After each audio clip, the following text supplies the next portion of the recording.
Good morning, Morning Musings by Melinda. Happy Thursday, almost Friday. I'm getting a lot of people writing me and a lot of clients telling me that they're so weary of our situation. COVID, again, growing and becoming bigger. It'll be the first Christmas that I have ever had without the presence of my oldest child, who will be 48 in 2021. And I don't know how that's possible because I'm only 48, but somehow that happened. And so we're figuring out how to do it. We're going to use a small TV monitor and bring him into the room and still be able to have Christmas together. So I hope that you also are being creative about how you're going to figure things out so that you're respectful and not exposing each other. My grandchild got sent home from school because he was exposed to a child near him. And so I'm quarantining here because I spent some time with him on Saturday. And so far, so good. But I'm just saying that, we have to all have this awareness that, it's happening everywhere, and it's happening in schools being back into some kind of a hybrid situation.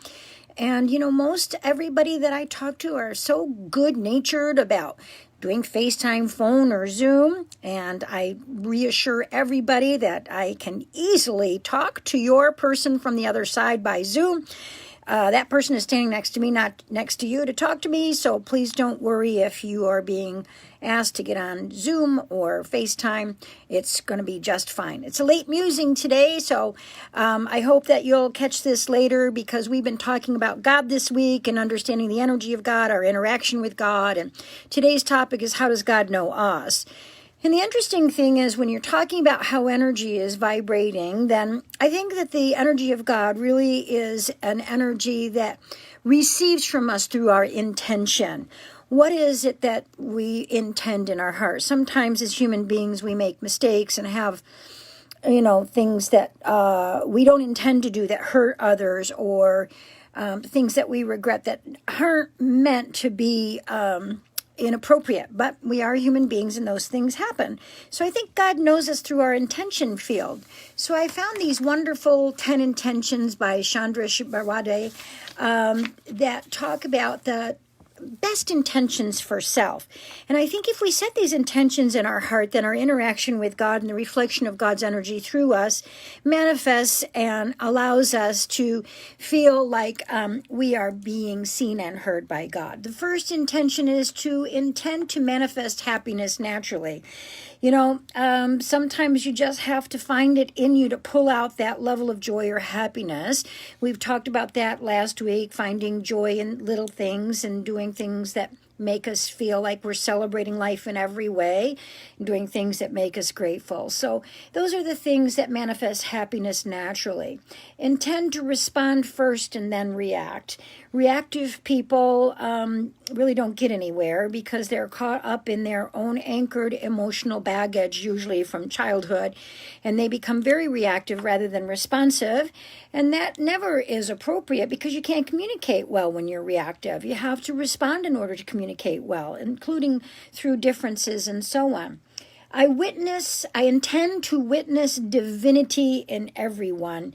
Wouldn't it be great for those people who are touting that they are very religious and God-fearing to witness the divinity in everyone and not just the people that believe the way that they do? That would be certainly awesome. And that is certainly something that we're taught in all major religions, is to witness the divinity in everyone and love thy neighbor as thyself.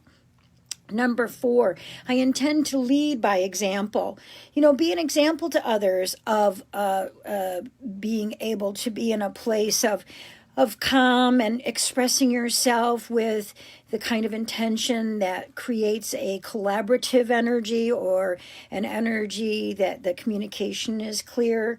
I intend to be open to success and abundance. There are a lot of people that have thrived through COVID. Believe me, I've seen it. I've heard it. It's amazing. You can thrive in the worst of circumstances if you choose to. It depends on whether your headset is being a victim or a victor, right? And so if your headset is being victorious rather than being a victim to something, you're going to be open to success and abundance, and that clearly is going to manifest for you. I intend to stop taking things personally. We do tend to get in defense, especially when we're under a great deal of stress, and that defensive mode is reactive rather than responsive. And again, we're trained in certain ways as children, depending on the circumstances of our upbringing, on whether we take things defensively or personally or not. I intend to forgive others and myself. Such an important part of God seeing us at the true essence of who we are, at our heart space, is the forgiveness factor, which really is all about just neutralizing a situation, a circumstance, or a person. That's what forgiveness is, that you no longer give the power of your energy away. I intend to love unconditionally. You can love someone unconditionally and not have a relationship with them. There are people that are toxic to you, and you should not have a relationship with toxic people, because all it does is invite more toxicity to you.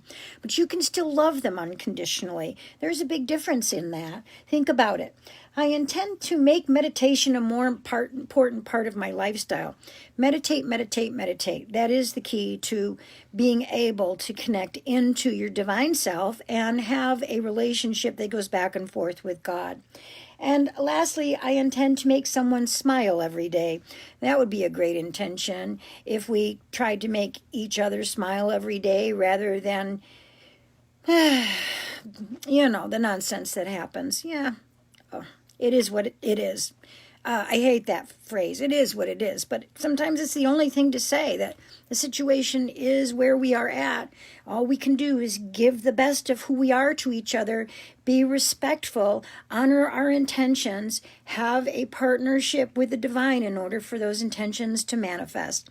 I hope that you have an awesome Thursday, and we'll see you tomorrow morning early, 6:30 a.m. Arizona time. Have a great day.